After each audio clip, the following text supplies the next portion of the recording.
Developments in former President Donald Trump's legal cases take us to a New York City courtroom and the U.S. Supreme Court. And USC cancels its main commencement ceremony following dozens of arrests during campus protests. The Morning Rundown starts now. From the Straight Arrow News studio, bringing the stories that matter to you from across the United States and around the world. This is the Morning Rundown. Today is Friday, April 26. Thank you for joining us. I'm Lauren Taylor. Cross-examination will continue today as former National Enquirer publisher David Pecker returns to the stand in former President Donald Trump's criminal trial in New York. While in Washington, the Supreme Court justices debate Trump's immunity claims. On Thursday, Pecker was questioned further about his interactions with the former president. The former tabloid newspaper publisher testified that he agreed to purchase the rights to a story from Playboy model Karen McDougal about her alleged relationship with Trump after speaking with Trump's attorney Michael Cohen, so it would not embarrass Trump or hurt his 2016 presidential campaign. The defense, however, framed these catch-and-kill techniques as standard operating procedures for the tabloid industry, with Pecker testifying about other deals made with former Congressman Rahm Emanuel and former California Governor Arnold Schwarzenegger. Pecker said he was instrumental in coordinating the $130,000 Cohen paid to adult film star Stormy Daniels to prevent her story about her relationship with Trump getting out. Rather than the Enquirer purchasing it, Pecker suggested Cohen should buy it himself, which he did. It is that payment and Trump reimbursing Cohen that is the focus of the district attorney's case. Also on Thursday, the Supreme Court heard arguments on whether former President Trump should have absolute immunity when it comes to his federal election interference case. Our Ray Bogan has more from Washington. Donald Trump's lawyers began the more than 2.5-hour argument by saying presidents have total immunity for their official acts.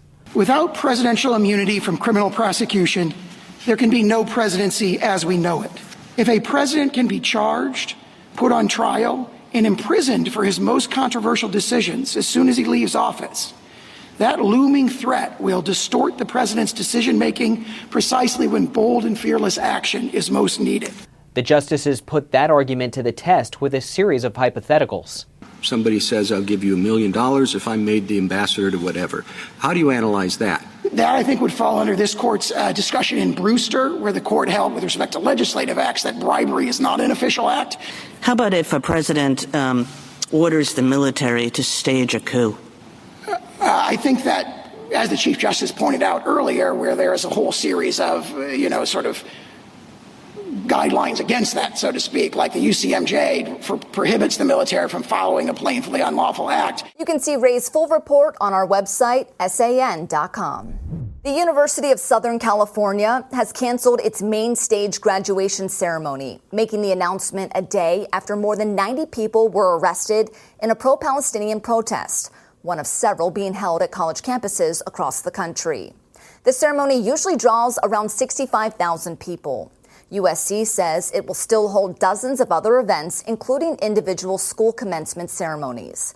USC had previously announced it decided the student valedictorian, who is Muslim and has shared pro-Palestinian views, would not speak at commencement due to fear of threats and maintaining campus safety. The university said that decision had nothing to do with freedom of speech. President Joe Biden and 17 other world leaders on Thursday called on Hamas to release the remaining hostages held captive in Gaza. In a joint statement, the leaders highlighted international laws protecting hostages, expressing strong support for mediation efforts to resolve the crisis and bring the hostages home. The leaders from countries including Argentina, Canada, and the United Kingdom emphasized that the hostages must be released to focus on peace and stability in the region. The joint statement came a day after Hamas released a video showing an American hostage, 23-year-old Hirsch Goldberg Poland, who is missing part of his left arm but otherwise appeared healthy.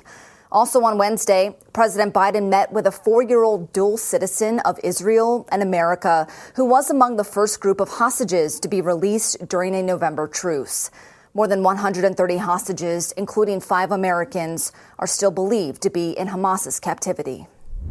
At an interfaith celebration of life at the Washington National Cathedral on Thursday, Chef Jose Andres, founder of World Central Kitchen, delivered emotional remarks in honor of the 7 aid workers killed in a Gaza airstrike by the Israel Defense Forces earlier this month.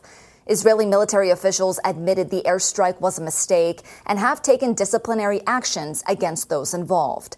Andres has called for a thorough investigation into the incident.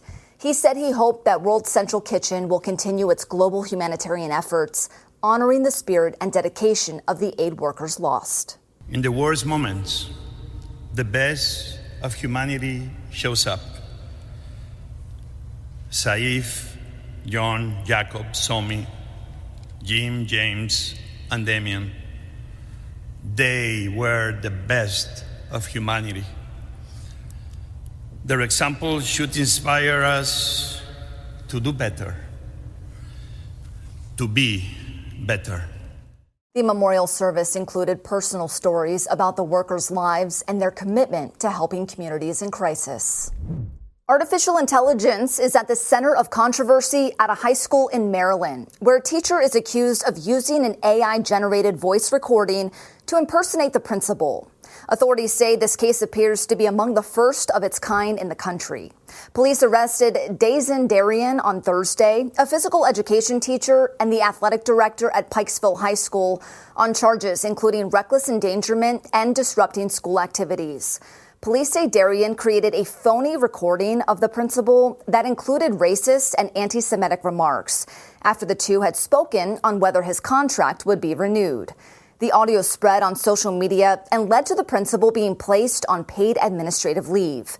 Darian was arrested while trying to board a flight at BWI Airport. Authorities did not say if he was trying to flee.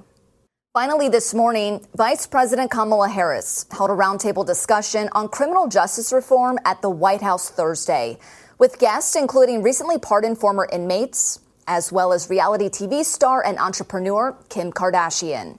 At the White House meeting, Harris confirmed the finalization of changes to a small business administration rule, removing most restrictions based on a person's criminal record. The VP thanked Kardashian for her advocacy and using her platform to talk about giving second chances. Kardashian, who became an activist for criminal reform during the Trump administration, spoke of the changes being made to the criminal justice system.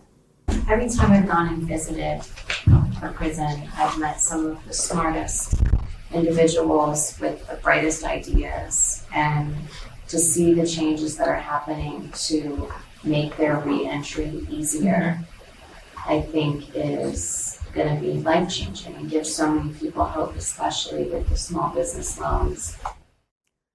The roundtable discussion came a day after President Biden pardoned 11 people and commuted the sentences of 5 others who had been convicted of nonviolent drug charges.